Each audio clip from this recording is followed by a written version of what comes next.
चलिए भक्त लोग अब लखनपुर मंदिर की ओर प्रस्थान करते हुए, और अभी यात्रा लखनपुर मंदिर पर जाकर के ख़त्म होगी। और अब हम देखो भक्तगण जा रहे हैं, ठीक है। बस ये है कि हमने नाश्ता वास्ता सब कुछ कर लिया है, तो ये है, तो भगवान इसके लिए तो हमें ज़रूर माफ़ करेंगे। ठीक है चाची, जरा हम होके आते हैं फिर, ठीक है।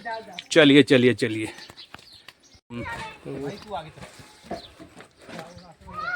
बिल्कुल बिल्कुल।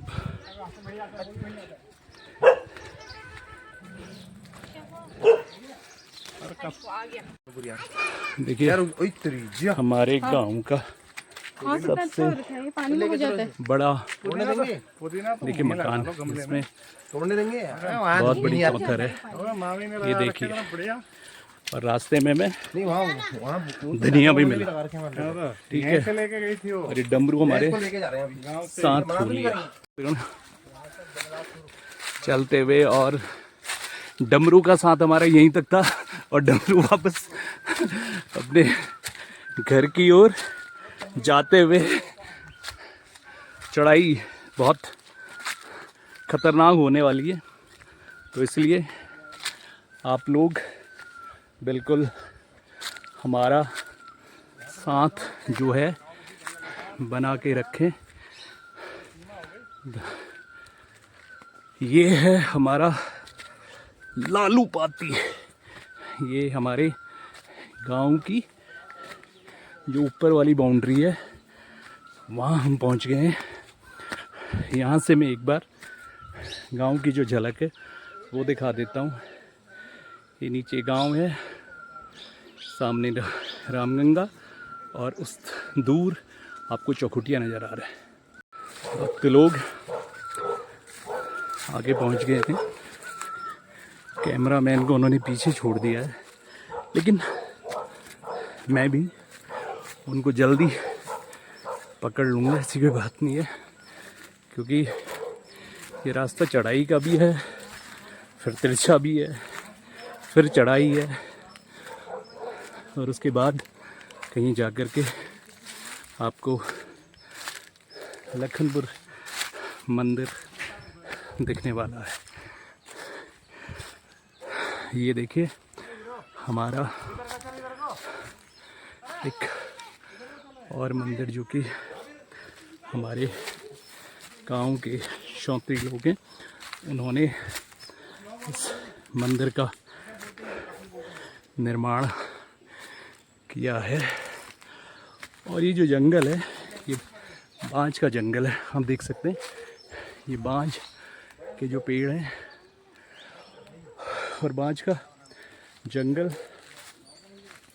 जो है वो काफ़ी ठंडा होता है। और ये ज़रूर कहते हैं कि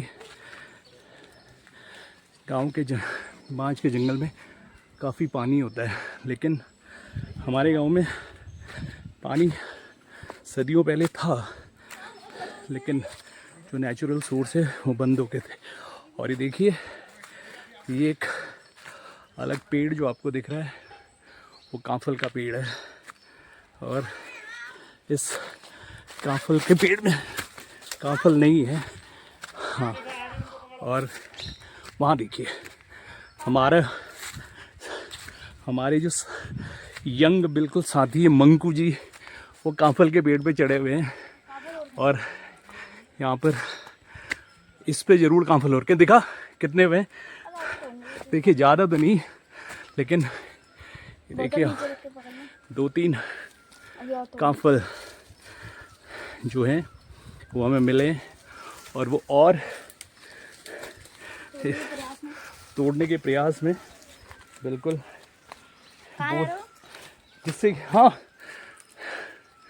मंकू जी कांफल तोड़ने के प्रयास में कांफल के पेड़ पर चढ़े हुए हैं, लेकिन बहुत कम कांफल है जो कि हो रहे हैं। आजा मंकू नीचे आ जाए यार, इसमें इतने हैं नहीं, छोटा सा पेड़ है। तो ये है, और ये मंदिर है जिसकी हम लोग पूजा भी करते हैं, और इन भगवान का दर्शन करने भी आते हैं। क्योंकि पहाड़ जो है देवभूमि है, और हर कण कण पर देवता वास करते हैं। तो ये अभी एक उदाहरण है कि लोग उनको विभिन्न स्वरूपों में याद करते हैं। और ये हमारे जो क्षत्रिय लोग हैं उनके कुल देवता का मंदिर है। और अब हम यहाँ से आगे चलते हैं। और देखिए ये नई सड़क है जो कि यहाँ से बनी है। और ये हमारे गांव के ऊपर से अगरकों तक जा रही है। मैं आपको एक व्यू आपको फिर दिखा देता हूँ। ये नीचे जहाँ से हम आए हैं और सामने जो गांव है वो कुरमाण है। और इस साइड को लेफ़्ट साइड में अगर आपको जो गांव दिख रहा है वो सोनगांव है। उसके ऊपर वो पहाड़ है। एक सड़क उधर से जाती है जो कि चौरासी को जाती है। और ये वाली भी सड़क आगे जा कर के चौरासी को मिलने वाली है।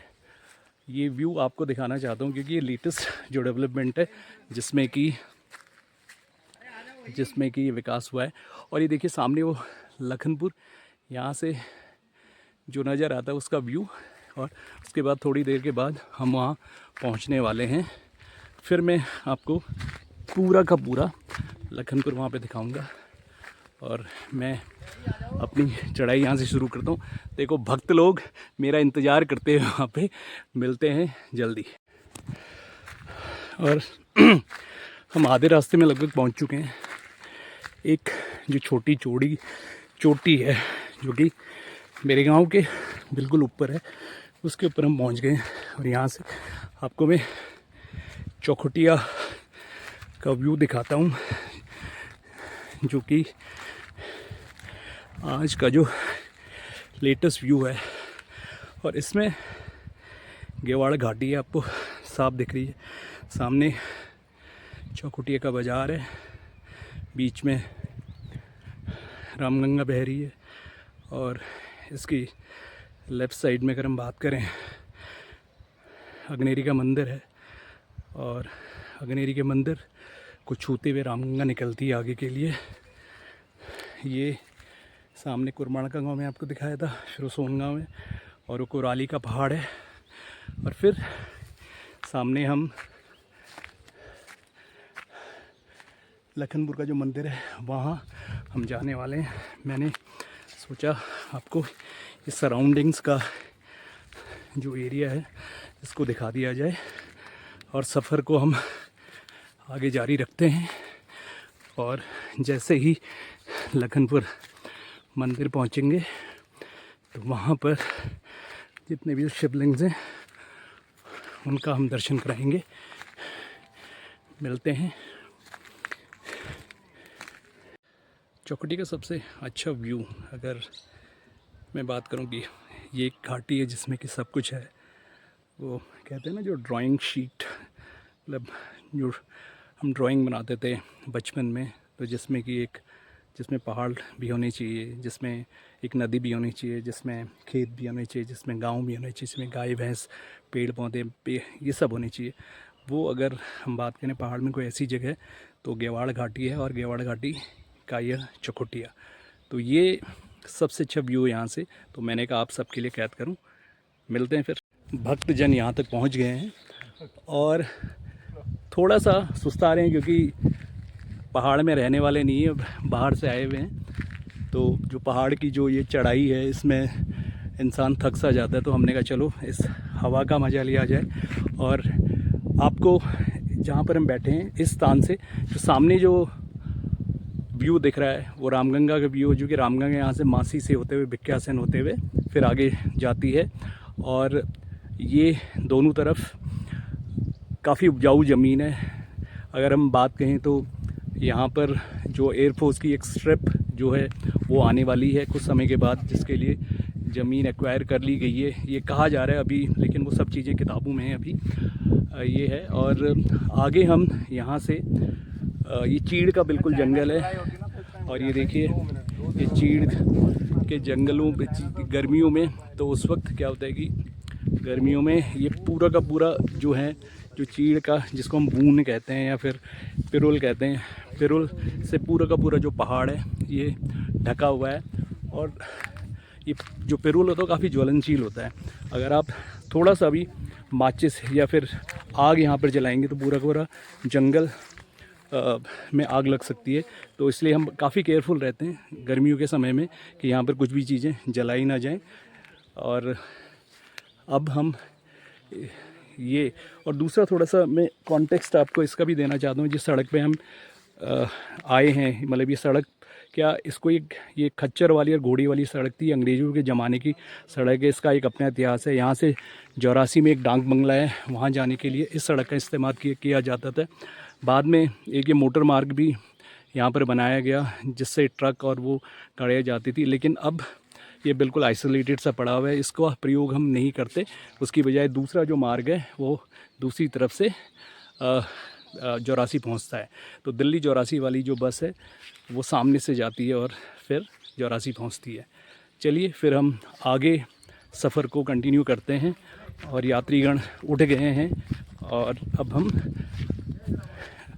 अपने अंतिम पड़ाव की ओर कुछ समय के बाद हम जो हैं लखनपुर के जो मंदिर में उसमें पहुंच जाएंगे। धन्यवाद। अब हम लखनपुर मंदिर के द्वार पर पहुंच चुके हैं। यहाँ से जो है सीधी चढ़ाई है और वो ऊपर है वो मंदिर है, लखनपुर का मंदिर। एक बार हम भी भगवान को याद करते हुए आगे चलते हैं। और देखिए ये सीढ़ियाँ नहीं है, ये कुछ अलग प्रकार के जो पहाड़ के जो पत्थर हैं उनका यहाँ पर प्रयोग किया गया है। और ये वाले पत्थर प्रचुर मात्रा में मिलते हैं। अगर आप हमारे जो पुराने जो मकान थे जिनमें आज से लगभग 15 से 20 साल पहले जब लेंटर और सीमेंट हम लोगों की ज़िंदगी में नहीं आया था, तो इन्हीं पहाड़ों से हम इन पत्थरों को लेके जाते थे और अपने जो घरों का निर्माण करते थे। और हमें किसी और चीज़ के लिए बाहर की डिपेंडेंसी नहीं होती थी, एक सेल्फ सस्टेन फार्मूला हुआ करता था। तो ये है, ये यात्री लोग यहाँ से चढ़ रहे हैं और मैं पीछे पीछे सबसे पीछे उनकी वीडियो बनाता हुआ चल रहा हूँ। और ये देखिए ये एक दूसरी, इसमें नहीं आए यार आप लोग, ये वाली जो सुरंग है, हाँ कोई बात नहीं। तो ये सुरंग भी है यहाँ पर। ये कहा जाता है कि घोड़ों को बांधने वाला था। ये देखिए ये पानी को इकट्ठा करने का एक वो था, जो भी पानी यहाँ से बहता था। कत्यूर कुंड 1993 में इसका निर्माण किया गया, जबकि ये नेचुरली काफ़ी पहले से यहाँ पे। ये मैं आपको एक गुफा आपको दिखाता हूँ। और ये देखिए यहाँ से दूसरी तरफ जो है जाने का रास्ता है, ये देखिए। और नहीं, तो ये है, ये देखिए ये एक पार्ट है लखनपुर का। और वो सामने देखिए भक्तगण वहाँ पहुँच गए हैं और ये ऊंचाई पर हमने दोबारा चढ़ना है। और आप साथ के साथ ये देखेंगे कि ये जो पत्थर हैं, ये जो पहाड़ है मिट्टी और पत्थरों से बना हुआ है। और इन पत्थरों से ही हम घरों का निर्माण एक समय पर करते थे। और आज उसको बहुत सारी जगह सीमेंट और सरिये, सीमेंट और टाइल्स वगैरह ने रिप्लेस कर दिया। लेकिन वो जो नेचुरल पत्थर होते थे उनका अपना ही एक अलग मज़ा था। और ये जो मकान थे, वो जो सभ्यता की हम बात करते हैं, जो सिविलाइजेशन की जब हम बात करते हैं, तो उनमें आपको दिखेगा कि ये जो मकान उस वक्त के थे इन्हीं पत्थरों के द्वारा बनाए जाते थे। और इन्हीं पहाड़ों से वो पत्थर ले जा कर के हम छतों में, घर के आंगन में, और जो घर की जो मुंडेर है उसमें हम उनका प्रयोग करते थे। और अंदर भी जो दीवारें थी वो इन पत्थरों से बनती थी, और उसको फिर जो गाय और भैंस का जो गोबर है उस गोबर से उसको लीपा पोता जाता था। और उसको लीपने के बाद हम उस घर में रहते थे। और जो बेस्ट पार्ट ये था कि जब सर्दियाँ होती थी तो वो घर गर्म होता था, और जब गर्मी होती थी तो वो घर ठंडा होता था। तो यह एक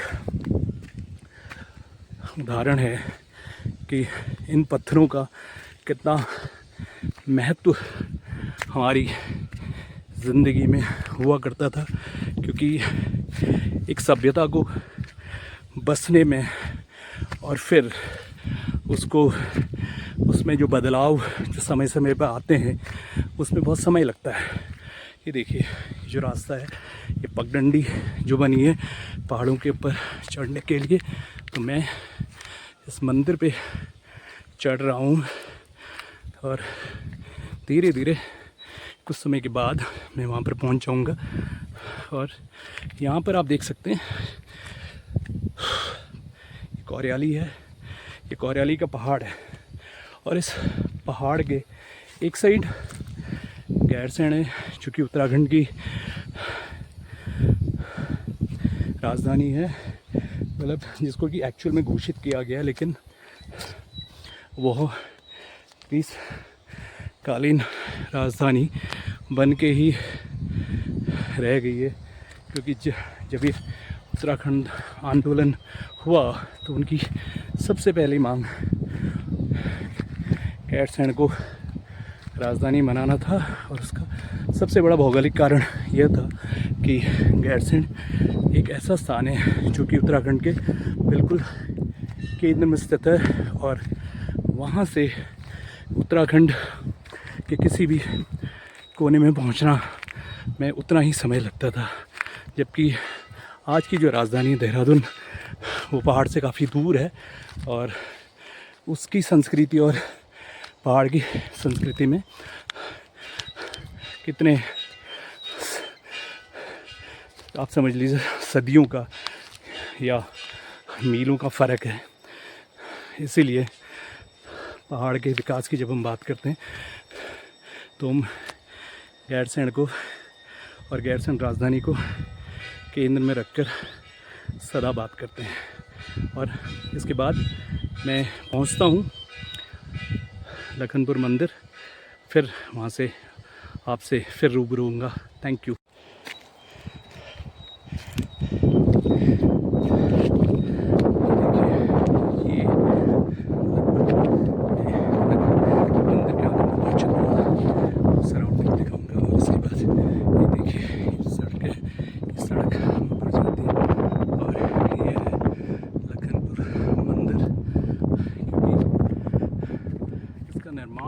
जो है उस तरीके से अभी तक हो नहीं पाया है। बहुत सारे लोग प्रयासरत हैं इसको आधुनिक बनाने के लिए प्रयासरत हैं और उस पर काम भी कर रहे हैं, लेकिन अभी तक उनका जो संघर्ष है, उनका जो प्रयास है वो उस प्रकार से फलीभूत नहीं हो पाया है। और ये आज का लखनपुर आपके सामने भगवान के मंदिर में पहुंचने से पहले हमने चप्पल उतारी, और ये देखिए देवस्थल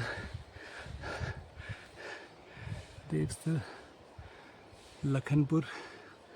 और ये मंदिर, ये देखिए ये पहली झलक आपको लखनपुर मंदिर की आपको मैं दिखा रहा हूँ।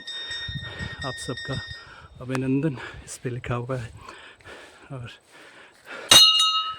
भगवान का ध्यान करते हुए हम इस मंदिर पर पहुंच गए। ये देखिए ये आज का जो जो जो लखनपुर है वो दिख रहा है आपको। मैं यहाँ से आपको चढ़ के भी दिखाता हूँ कि यहाँ से कैसे कत्यूरी वंश के जो लोग हैं वो, ये देखिए ये मंदिर कितना ऊंचा और अच्छा लग रहा है यहाँ से। और देखिए मैं जिस बात कर रहा था कि इसको एक आप ये समझ लीजिए किले के रूप में भी कत्यूरी वंश ने इसका प्रयोग किया। यहाँ से आपको इन पेड़ों के और उनकी टहनियों के बीच में आपको सामने चौखुटिया नज़र आ रहा है। ये गेवाड़ है पूरा, आप चारों तरफ देखेंगे। इधर भटकोट और चौंदे वगैरह वो हो गया, फिर ये सामने सकलें हो गया, इसके नीचे ही झला है, उधर सामने चिन्हौनी है, भगोती है, फिर उसके बाद वो सड़क आगे मासी को निकल जाती है, ये देखिए। और एक जो रास्ता है वो यहाँ से लखनपुर, एक जो रास्ता है वो यहाँ से जोरासी के लिए जाता है, और यहाँ से हम गढ़वाल के लिए फिर भी निकलते हैं। ठीक है, तो मंदिर के प्रांगण में आ करके आपको ये मैं दिखाना चाह रहा था। तो अब देखिए कितना अच्छा ये सब कुछ लग रहा है, और फिर मैं आपको दोबारा मिलता हूँ। धन्यवाद। और अब हम इस मंदिर में पहुँच चुके हैं, और मैं आपको दिखाना चाहता हूँ कि मंदिर की जो यथास्थिति है वो इस प्रकार की है। आज के समय में ये जयदेव का स्तंभ है, और इस यहाँ पर एक दूसरा मंदिर बना हुआ है, सामने हनुमान जी हैं, जिया का मंडप है। इसका निर्माण दोबारा लगभग 1993 में कुछ भक्तजनों ने किया था। और ये सामने देखिए जिया का मंडप और ये हनुमान जी, और इसमें इन श्रद्धांजलु मतलब इन लोगों का नाम है जिन्होंने सहायता की थी इस मंदिर को बनाने में, दोबारा से खड़ा करने में। यहाँ पर एक गुफा है जो कि यहाँ से स्वीट हो जाता है, और दूसरा, और ये देखिए ये त्रिशूल और ये शिवलिंग, और इसमें लगभग यहाँ 108 जो शिवलिंग है, पशुपति नाथ पद्धति पर 108 शिव शक्ति परिक्रमा जो शिवलिंग है उनका जो निर्माण है वो हुआ है, वो यहाँ पर स्थापित हैं। ये देखिए, और जो कि शिव भक्त हैं उनके लिए तो ये अपने आप में एक श्रद्धा का बहुत बड़ा केंद्र है। और ये देखिए यहाँ से आपको जो गेवाड़ घाटी है वो नज़र आती है। और देखिए ये जो पेड़ है ये अलग प्रकार का पेड़ है यहाँ पे, बाकी तो जंगल है वो चीड़ का जंगल है। लेकिन देखिए तो मंदिर के परिसर से मैं आपको ये इस पूरे मंदिर के दर्शन करवा रहा हूँ। और कुछ समय के बाद मैं भी थोड़ी देर ध्यान में बैठकर भगवान शिव को याद करूँगा, और उसके बाद हम मिलते हैं। ये देखिए धामदेव मंडप है, मिलते हैं कुछ समय के बाद।